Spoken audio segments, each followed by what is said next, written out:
Pernahkah kamu menonton sebuah film dan ikut merasakan perasaan senang, sedih, atau bahkan marah saat menontonnya?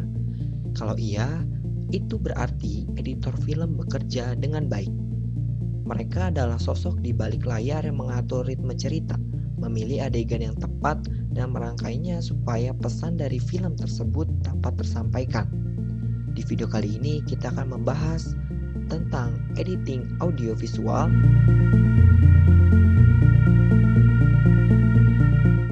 Apa itu editing audiovisual?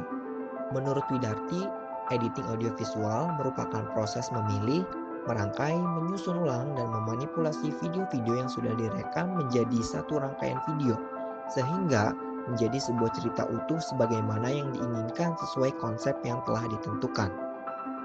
Tugas seorang editor bukan cuma memotong dan menyambung video. Mereka harus memastikan alur cerita jelas, ritme yang enak diikuti, dan pesan film benar-benar terasa oleh penonton. Jadi, editing itu bukan sekedar potong atau tempel saja, tapi seni bercerita melalui gambar dan suara.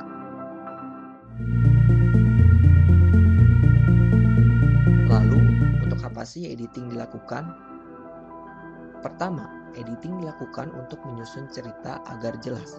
Seorang editor akan memastikan setiap adegan sesuai dengan naskah dan emosi yang diinginkan. Lalu fungsi yang kedua adalah mengatur tempo dan ritme.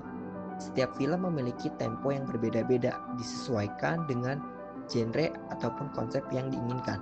Sebagai contoh, adegan aksi biasanya dibuat lebih cepat dan menegangkan. Sementara untuk adegan dramatis lebih diperlambat agar penonton lebih larut dalam perasaan emosi. Lalu, fungsi yang ketiga adalah menjaga kontinuitas.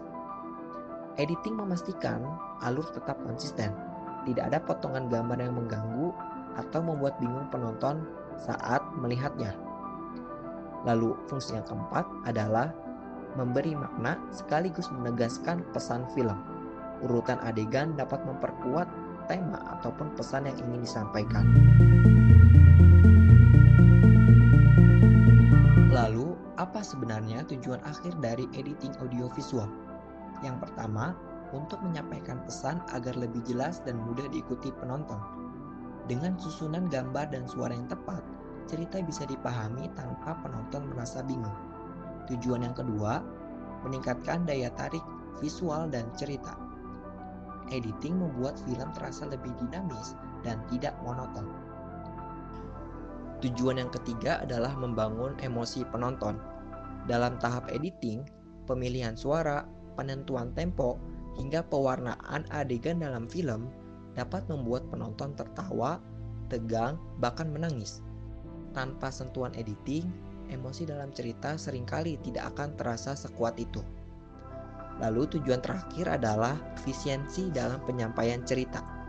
Editing membantu membuang bagian yang tidak perlu, mengatur durasi, dan memastikan setiap adegan punya fungsi.